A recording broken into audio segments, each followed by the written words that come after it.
Puncak konflik terjadi pada bulan Februari 2001. Bentrokan yang awalnya kecil-kecilan, kemudian meluas dan menjadi sangat brutal.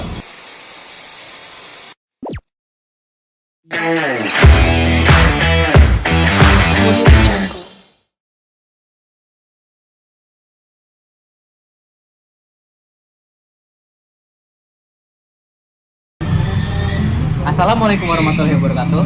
Halo pendengar podcast setia kita kali ini. Kali ini kita akan membahas peristiwa kelam dalam sejarah Indonesia yang sangat menyisakan luka mendalam bagi semua orang. Yang dimana peristiwa tersebut yang dikenal sebagai peristiwa Sampit. Sebelumnya, perkenalkan saya host pada podcast kali ini. Saya Dika Devuri Fardiansah. Saya Dwi Panca Maulana. Saya Muhammad Tata Nugroho.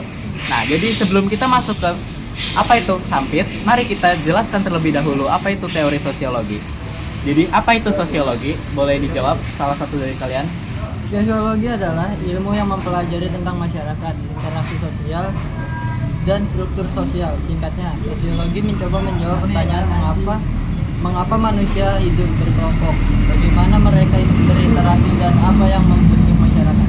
Oh, jadi kalau ilmu teori sosiologi itu kita membahas ilmu sosial yang terjadi di lingkungan masyarakat. Oke, untuk selanjutnya teori sosiologi yang relevan dengan konflik, kita akan membahas teori sosiologi mana saja yang bisa kita gunakan untuk disambungkan atau menganalisis konflik Sampit ini. Ada banyak teori, tapi beberapa yang paling relevan adalah teori konflik. Kalian tahu nggak kenapa teori konflik sangat relevan? Coba salah satu dari kalian boleh jawab. Teori konflik ini menekankan pada adanya pertentangan dalam masyarakat. Konflik Sampit bisa dilihat sebagai perebutan sumber daya, kekuasaan, dan status antara kelompok Dayak dan Madura. Berarti latar belakangnya adalah teori konflik Sampit itu, teori konflik Sampit dapat dihubungkan dikarenakan terjadi perbedaan antara kedua belah pihak yang sehingga menjadi konflik antara suku Dayak dan suku Madura. Kemudian untuk latar belakang konflik Sampit, ada yang bisa jelasin nggak latar belakang konflik Sampitnya? Konflik Sampit adalah sebuah kerusuhan antar etnis yang telah terjadi pada awal tahun 2001. Peristiwa ini melibatkan dua kelompok besar, yaitu suku Dayak, penduduk asli Kalimantan, dan warga pendatang dari Madura.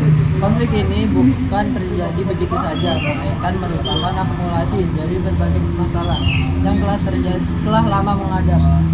Nah, jadi tahu kan kayak misalnya konflik latar belakang itu konflik Sampit terjadi antar etnis yang terjadi pada tahun 2001 kan. Nah, selanjutnya bisa nggak ceritain puncak konflik yang terjadi pada 2001?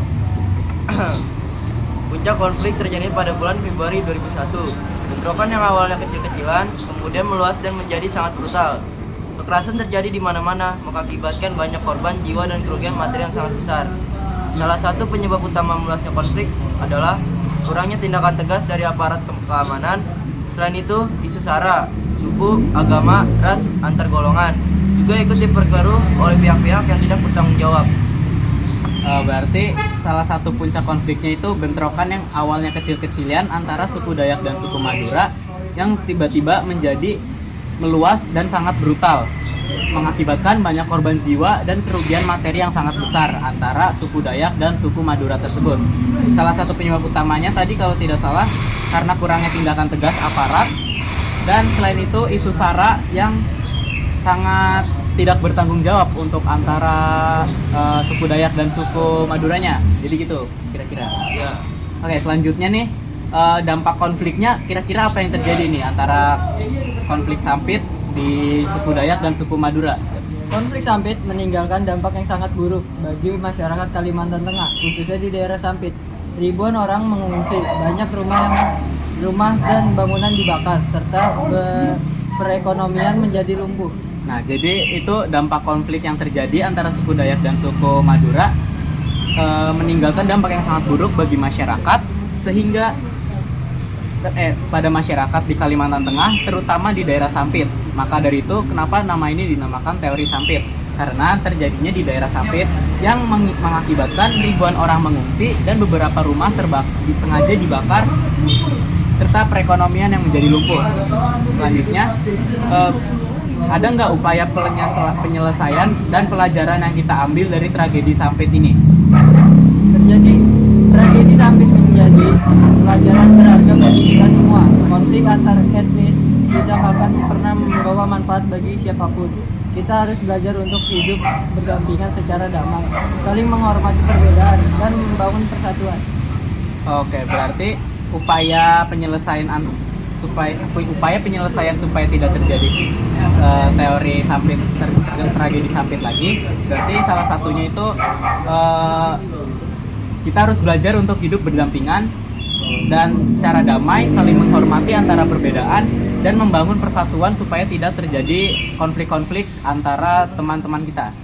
Kemudian bisa nggak menganalisis konflik yang terjadi di Sampit? Mari kita coba analisis konflik Sampit menggunakan beberapa teori yang telah kita bahas. Misalnya, dengan menggunakan teori konflik, kita bisa melihat bahwa konflik ini terjadi karena adanya perebutan sumber daya ekonomi, seperti lahan dan pekerjaan.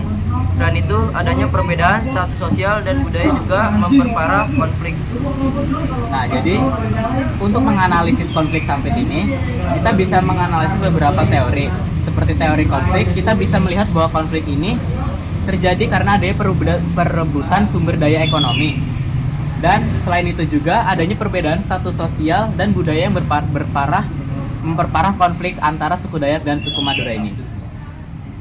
Jadi, dengan menggunakan lensa sosiologi, kita bisa melihat bahwa konflik Sampit adalah fenomena yang kompleks dengan banyak faktor penyebab. Konflik ini bukan hanya sekedar perkelahian antara individu, melainkan merupakan cerminan dari masalah-masalah sosial yang lebih luas, contohnya antara suku Dayak dan suku Madura tadi.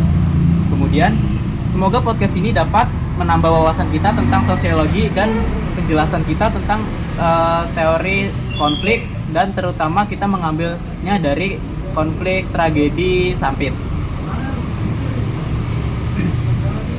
dan membantu kita memahami lebih baik peristiwa-peristiwa sosial yang ada di sekitar kita.